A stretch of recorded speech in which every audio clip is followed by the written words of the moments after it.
la politique parité homme-femme. Qu'est-ce que ça implique, puis quelles sont les répercussions sur les femmes? On sait, dans les travaux qu'on a fait à la table de concertation des groupes de femmes de la Naudière depuis quelques années, que les femmes, malgré toute la représentation qui est faite, on hésite encore à se présenter sur les instances de décision, soit en politique municipale, fédérale, provinciale, ou même sur les conseils d'administration des différentes instances. On n'est pas encore à 30%, je pense, dans la Naudière de représentation pour les femmes dans les conseils municipaux. Sur 58 municipalités, on a 12 mairesses.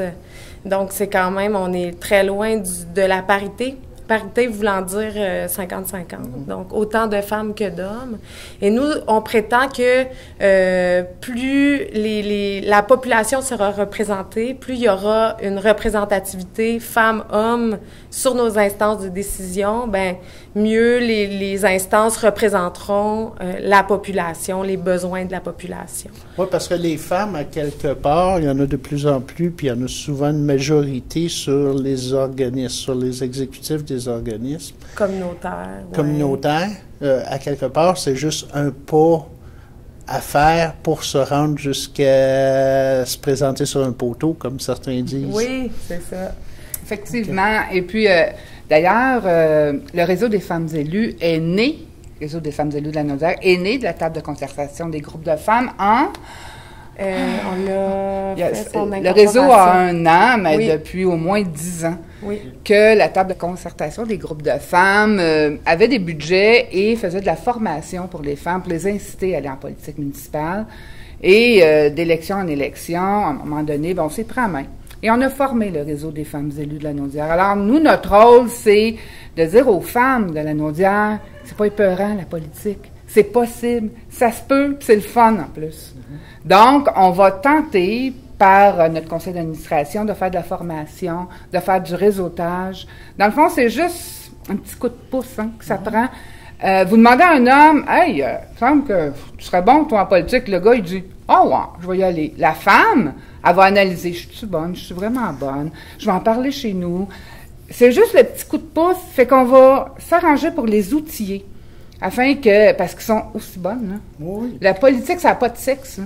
Ça non, a juste même, je la bonne volonté.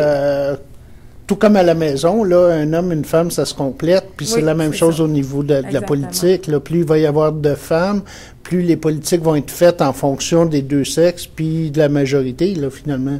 Effectivement, parce que la politique n'a pas de sexe, comme tu as dit. Puis ce qu'on remarque, c'est que les femmes se mettent plus de barrières puis pour y aller. Puis une fois qu'elles sont là, souvent quand elles sont seules ou elles sont 2 sur un conseil municipal de 6 ou 7 personnes, ben là, ça peut être plus difficile que si elles sont 3. Admettons qu'on a 3 hommes, 3 femmes, plus le maire ou la mairesse.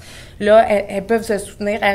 En tout cas, ça, c'est l'expérience terrain qu'on a avec le mentorat. Puis, à force de parler avec des femmes en politique municipale, on le remarque. Mais ce qui est intéressant du fait qu'une municipalité se positionne puis dise, nous, on souhaite atteindre la parité parce qu'on sait qu'on n'a pas... on peut pas dire comment les élections vont se terminer, là. Mais on peut décider, par contre, de présenter autant d'hommes que de femmes et d'avoir un certain pouvoir sur l'issue des élections. C'est vraiment une prise de décision, c'est vraiment une prise de position, en fait, que la municipalité ici fait, puis que de Saint-Calixte, et que toutes celles qui font la démarche, c'est d'aller un petit peu plus loin, parce que souvent, on entend, ben non, la parité, l'égalité, c'est fait, c'est chose faite.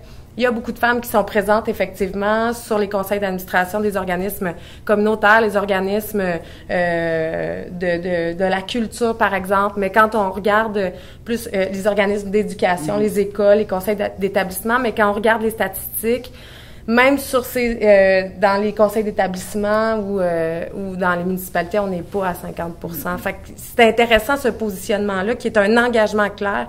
En se donnant des actions en plus, on va voir si ça a des résultats, mais ça peut pas nuire. Le fait de ne rien dire, on a plus de chances de garder des conseils qui sont majoritairement masculins que si on prend position puis qu'on se donne des actions pour aller plus loin. Le réseau des femmes élues, c'est un outil. plus on va se faire connaître, plus la femme qui va décider d'aller sur un conseil d'administration et ou en politique municipale, provinciale, fédérale, va savoir que nous sommes là. Nous allons l'aider, on va se réseauter et on va y arriver. Fait qu'objectif, parité partout dans la médière.